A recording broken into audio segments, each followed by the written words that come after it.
Hola programadores. Para hacer la parte del juego que corresponde a la nave moviéndose por el interior del túnel, voy a utilizar dos componentes especiales de Unreal extremadamente potentes, Splines y Spline Meshes. Son dos de los componentes más interesantes de Unreal con una enorme potencia. Un spline es una curva paramétrica cuya forma se puede controlar a través de las posiciones y la tangente de varios puntos, lo cual hace que sea muy eficiente y adecuada para videojuegos. Con ellas, y de manera muy intuitiva, podemos realizar fácilmente curvas de trayectorias para NPCs, por ejemplo, una guía para saber por dónde mover un coche NPC o por dónde han de moverse personajes guiados por IA, o el camino a través del cual hemos de guiar al player por cualquier razón. Pero la potencia mayor se consigue uniendo las splines con las spline meshes, que son componentes que adaptan la forma de un modelo cualquiera, una static mesh, a dos puntos de una curva. Así que poniendo una spline mesh en cada dos puntos de una spline, a modo de tile, podemos construir formas como las que veis en pantalla, simplemente creando y arrastrando los puntos de una spline. Vamos a ver pues cómo utilizar las splines en combinación con las spline meshes para construir los túneles del juego. Para empezar, he añadido al juego un fragmento de túnel. Os recuerdo que todo esto os lo podéis descargar del enlace de GitHub que hay en la descripción, y dicho fragmento será el que utilice para las spline meshes del túnel.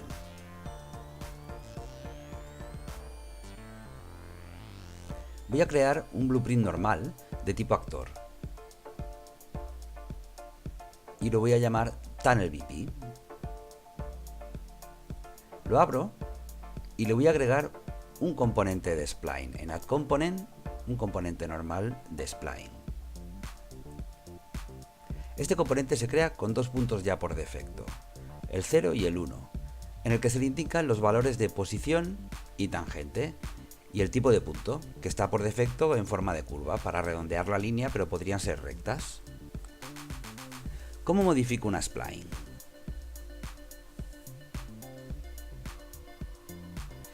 Pues se puede hacer en primer lugar desde el viewport del propio blueprint.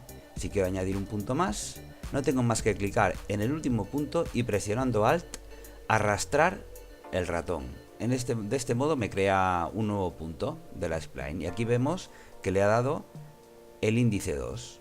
Por ser el tercer punto, los puntos empiezan a contarse por el 0, 0, 1 y 2. Yo puedo desplazar los puntos para moverlos de posición, con lo cual ya me cambia la forma y la longitud de la curva, pero atención, también puedo modificar sus tangentes, que son los dos puntos rojos que también se marcan cuando se selecciona el punto, y representan el ángulo con que la curva llega a ese punto, y yo puedo rotar esas tangentes o rotar el punto para cambiar la forma de la curva en ese punto precisamente. Es bueno a veces mirarlo desde perspectivas ortogonales para poder obtener la curva exacta que queremos. En este caso estoy rotando el punto y me rotan las dos tangentes al mismo tiempo, pero podía tirar de una de las dos tangentes.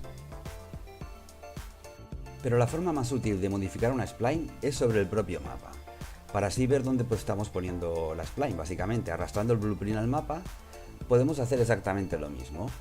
Podemos tirar de los puntos, podemos crear nuevos puntos apretando Alt y arrastrando el ratón.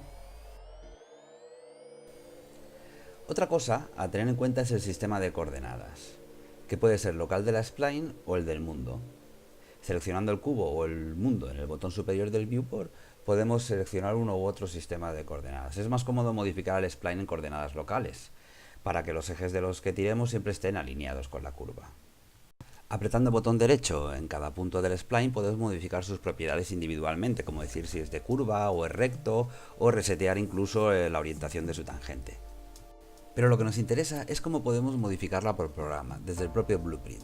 Podemos arrastrar el componente spline directamente al Event Graph para ver qué funciones tiene, porque tiene un gran número de funciones. Por ejemplo, podemos recuperar el número de puntos actual que tiene la spline. Podemos también recuperar la posición en el mundo de un punto de la spline, dado su índice, o dada una longitud a lo largo de la curva desde el inicio, saber en qué punto del mundo estamos también.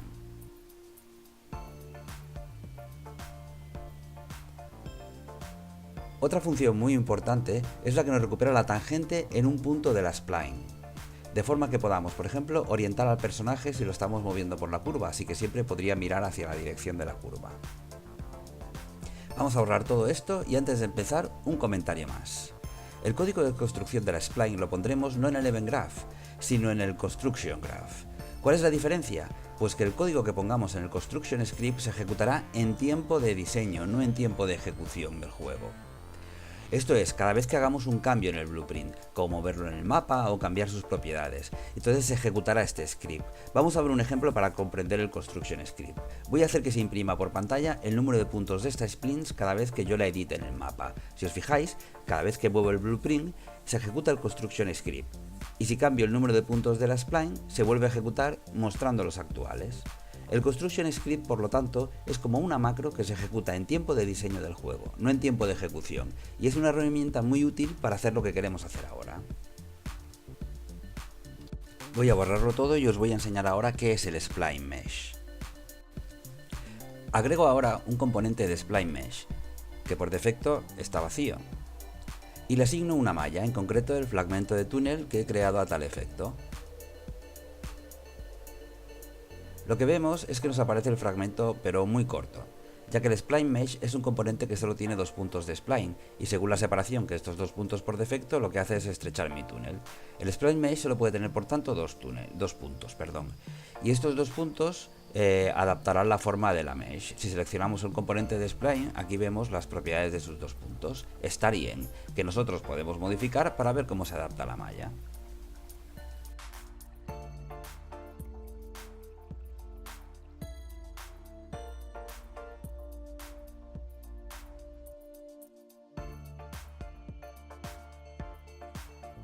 También podríamos decirle al componente, a través de esta propiedad, que queremos modificar manualmente la posición de sus puntos dentro del blueprint.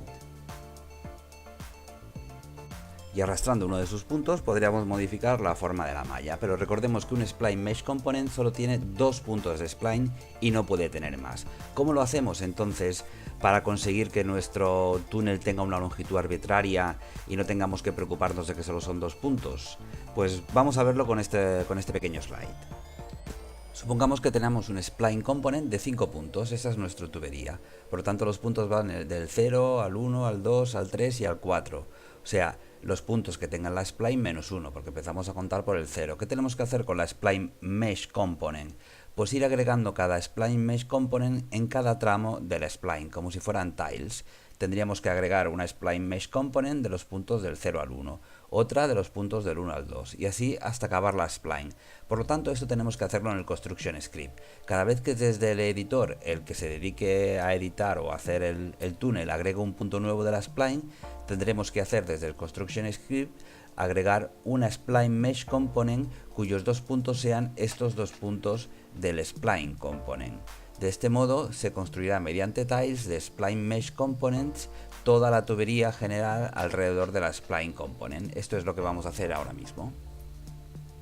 Me voy por tanto al tunnel BP y lo que voy a hacer primero es agregar mi componente de spline. Voy a empezar desde cero. El componente spline será el que se edite desde el mapa agregando puntos y desplazándolo. Y entonces tengo que ir a mi construction script. Aquí recupero una referencia de mi componente de spline para recuperar en todo momento y cada vez que se ejecute el construction script de cuántos números estamos hablando, cuántos puntos, tiene la spline, porque tengo que hacer un bucle alrededor de todos estos puntos para agregar y atachar el spline mesh component. Recupero los puntos de la spline en ese momento y hago un for loop. O sea, lo que hago es un bucle desde, voy a quitar primero el hilo de ejecución del evento inicial de construction script y el primer índice siempre es el 0 y el último índice tiene que ser el número total de puntos de splines menos 2. ¿Por qué menos 2? Vamos a repasar un momento la slide. En cada iteración del bucle for atachamos una spline mesh component que va desde el punto actual de la iteración al punto siguiente, desde el punto actual al punto siguiente, desde el punto actual al punto siguiente. Suponiendo que estamos, por ejemplo, en el punto 1, deberíamos crear una spline mesh component cuyo punto inicial, start, fuese el 1 y cuyo punto final, el end, fuese el 2. Así pues, en la última iteración, esta de aquí que va de los puntos 3 al 4, el último punto donde nos deberíamos situar es en el punto número total del spline component, que es 5 puntos menos 2. Sería el punto 3. Así pues, aquí debería ser la última iteración que hiciésemos. Por lo tanto, el bucle for loop debe ir desde 0 a el número total de puntos del spline component menos 2. Menos 2 porque empezamos desde 0. Si empezamos desde 1, esto en vez de ser un 4 sería un 5 y sería el número total de puntos del spline component menos 1. Pero al empezar desde 0 es menos 2. Pues continuamos. Después de poner los límites de la iteración for loop, lo que tenemos que hacer ahora es atachar o crear el componente de Spline Mesh Component con la instrucción add Spline Mesh Component. Con esto nos crea un componente y lo añade a este blueprint de forma dinámica. Vamos seleccionando el nodo, vamos a sus propiedades y ponemos el tipo de malla que queremos que nos ponga entre los dos puntos del Spline Mesh Component. También lo que tenemos que indicarle en este add Spline Mesh Component es su posición, su rotación y su escalado relativo al padre, que será el componente Spline, que ahora se lo indicaremos. Y lo hacemos todo 0, hacemos un make transform y lo ponemos todo a 0. Entonces, lo que hacemos es seguidamente atachar el componente que acabamos de crear al spline, arrastrando una referencia del spline y uniéndola en el atributo parent del nodo attach component.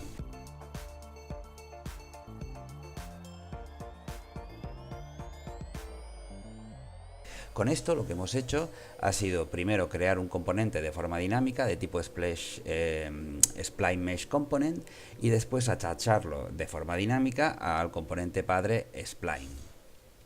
Ahora lo que tenemos que hacer es en este Spline Mesh Component indicarles los puntos inicial y final donde se situará el mesh. Y estos puntos inicial y final los tendremos que sacar de la iteración actual del spline. Así que con esta instrucción le indicamos el punto final y el punto inicial del spline mesh component, incluido tanto su posición como su tangente. Ahora lo que tenemos que hacer es saber cuáles son estos puntos iniciales y finales de cada tramo. Para eso nos tenemos que ir al nodo for loop y recuperar en cada momento el índice del punto en el que nos encontramos en esa iteración. Arrastramos una referencia al componente spline y primero vamos a poner las funciones que nos devuelven la posición en la tangente de un punto cualquiera dado su índice. El get point, le arrastramos el índice actual de la iteración, este será el punto inicial, ¿vale? Recuperamos tanto su posición en coordenadas locales de la spline, importante, como la dirección de su tangente y arrastramos también el índice del punto. Ahora necesitamos el punto final, que será este mismo índice de la iteración más 1. Vamos de todas formas a poner otra vez las funciones de recuperar posición y tangente del punto final. Ahora arrastramos el índice del bucle y le sumamos 1. Le sumamos 1 y lo llevamos a la función que nos devuelve la posición del punto. Vamos a copiar la función que nos devuelve la tangente, pero le pasamos el índice final de ese tramo de esa iteración. Y por supuesto lo unimos con la referencia al spline, porque queremos calcular los puntos de esta spline. Y estos cuatro valores, punto tangente, inicial y final, son los que tenemos que llevar al nodo start and end, donde le indicamos en la recientemente creada Spline Mesh Component cómo tiene que crearla en el mundo, cómo tiene que deformar la malla que tiene asociada para que cumpla los requisitos de punto inicial y final y la tangente.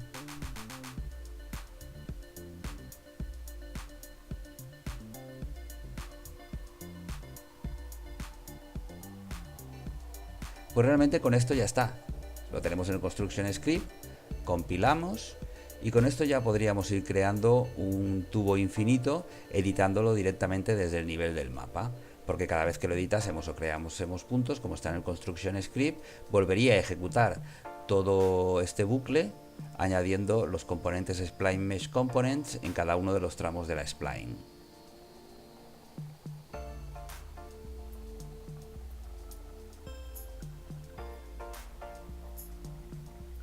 Vamos al mapa, arrastramos el blueprint. Vemos que como por defecto tenemos siempre dos puntos de la spline, nos ha creado ya una Spline Mesh Component entre esos dos puntos. Si alargamos uno de los puntos, la Spline Mesh Component se alarga consecuentemente. Esto es un solo tile, un solo tramo de Spline Mesh Component. Pero con Alt y arrastrar lo que hacemos es copiar puntos. Al principio puede que nos dé una forma extraña, eso es porque no lo hemos estirado lo suficiente, ahora ya se nos arregla. Ya tenemos tres puntos de la spline. Cada vez que añadamos un punto o modifiquemos un punto de la spline, se ejecutará el construction script que añadirá tantos tiles como sea necesario de spline mesh component para construir nuestro tubo. Bueno, pues espero que os haya gustado y ya sabéis, si tenéis alguna duda no tenéis más que escribir un comentario y sobre todo si os ha gustado, dadle al like. Muchísimas gracias.